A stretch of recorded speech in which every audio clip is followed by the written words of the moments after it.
William, hay dos posiciones marcadas en el contexto evangélico de hoy respecto a la salvación del ser humano. Están los que sostienen que el hombre tiene por sí mismo capacidad para responder positivamente a las demandas del evangelio. Y quienes entendemos que no, a causa de la condición de muerte espiritual por los efectos del pecado. Pero lo realmente importante no es lo que pensemos unos y otros, sino lo que la Biblia nos dice realmente respecto a este tema. Por eso la pregunta que te hago es, ¿puede el hombre espontáneamente buscar a Dios? Bueno, amado, la respuesta a esa pregunta es un rotundo no. Es un rotundo no. El hombre espontáneamente no puede buscar a Dios. Y estoy hablando del hombre no regenerado, del hombre en su estado natural, caído, sin el Espíritu Santo en su vida, sin haber sido resucitado espiritualmente. Mira la claridad con la que Cristo habla de este tema en Juan capítulo 6, versículo 44. Dice Cristo: ninguno puede venir a mí si el Padre que me envió no le trajere, y yo le resucitaré en el día postrero.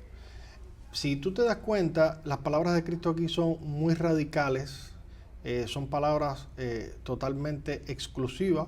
Él está diciendo, ninguna persona, nadie puede venir a mí a menos que el Padre le trajere. El término ese traer que se utiliza ahí no es un simple conducir o guiar, sino que es un término que se usa incluso en el Nuevo Testamento para hablar del arresto de una persona y el traslado de esa persona ante las autoridades. Así se usa en Hechos 16-19 cuando dice que Pablo y Silas fueron apresados y llevados al foro ante los magistrados. A menos que Dios nos traiga de esa manera, de una manera firme, de una manera decidida, nos traiga a Cristo, nosotros no podemos venir a Cristo. Eso es debido a nuestra inhabilidad total. Hemos sido totalmente inhabilitados por la caída de Adán. Otro texto donde se habla de esta inhabilidad total, que es como se le llama en teología, es Romanos capítulo 3.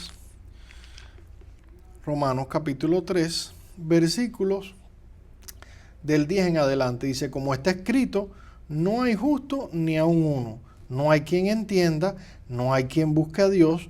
Todos se desviaron a una se hicieron inútiles. No hay quien haga lo bueno, no hay ni siquiera uno. Nota de nuevo lo precisa de estas palabras. Es enfático Pablo al decir que nadie puede buscar a Dios, que nadie puede hacer lo bueno. Y por si queda alguna duda, dice, ni siquiera uno. Ni siquiera hay una persona en todo el universo que de manera espontánea, sin la asistencia del Espíritu Santo, pueda volverse a Dios y buscarle.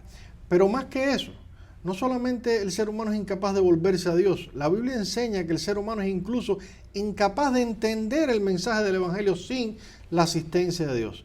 Un texto que nos habla de esto es 1 Corintios capítulo 2, versículo 14. 1 Corintios 2, 14.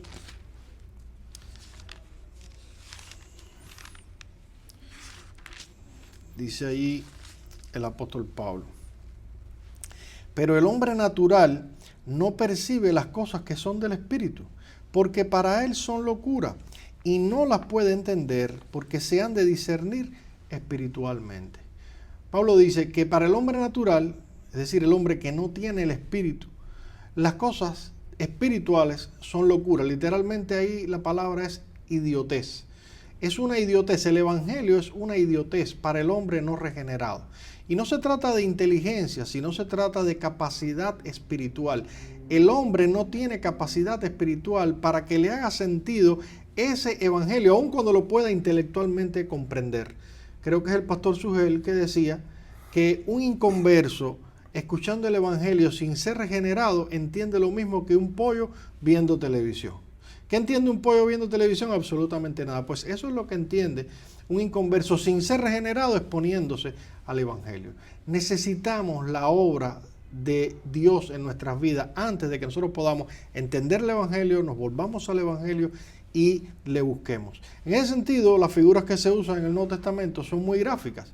Se habla del incrédulo, del no regenerado, como un muerto que tiene que ser resucitado desde afuera, se habla como un ciego que tiene que ser iluminado desde afuera, se habla como un esclavo que está atado y tiene que ser liberado o libertado desde afuera. Entonces, en ese sentido, nosotros podemos concluir a tu pregunta: ¿puede el hombre de manera espontánea, sin la asistencia de Dios, buscar a Cristo, buscar a Dios, buscar la salvación? Definitivamente no. Ahora bien, mi hermano, la Biblia también no habla del arrepentimiento y la fe como actos concretos del ser humano que hacen que el ser humano se acerque o busque a Dios. ¿Cómo debemos entender esto a la luz de las Escrituras? Definitivamente sí. Definitivamente sí. La Biblia habla del arrepentimiento y la fe como la respuesta del ser humano al Evangelio. Eso es lo que se conoce en teología como las demandas del Evangelio.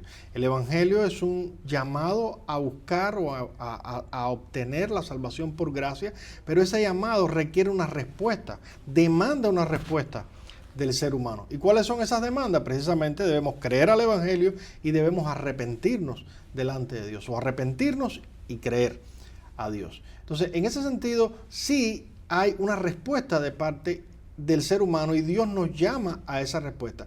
Pero no debemos equivocarnos en una cosa. El hecho de que Dios nos llame a arrepentirnos y a creer no significa que el arrepentimiento y la fe sean cualidades o virtudes del ser humano inherentes a la humanidad caída y que es algo que el hombre puede hacer por sí solo sin la intervención divina. La realidad es que la Biblia enseña que tanto la fe como el arrepentimiento son dones o regalos que Dios nos da en la regeneración. Por solo citar un par de textos, 2 Timoteo capítulo 2 versículo 25, dice el apóstol Pablo ahí hablando a Timoteo que el siervo del Señor no debe ser contencioso sino amable para con todos, no sea que Dios le conceda a los que se oponen que se arrepienta. Es decir, el arrepentimiento es una concesión, un regalo que Dios da. Y un texto quizás más conocido que habla de la misma manera pero acerca de la fe es Efesios capítulo 2 versículos 8 y 9. ¿Qué dice Efesios 2, 8 y 9? Por gracia sois salvos por medio de la fe, y esto, refiriéndose a la fe, no es de vosotros, sino es don o regalo de Dios. ¿Y para qué todo esto? Dice Pablo, bueno, para que nadie se gloríe. Es por gracia para que nadie se gloríe. ¿En qué? En haber creído o en haberse arrepentido. Porque el creer y el arrepentirnos son también regalos de parte de Dios.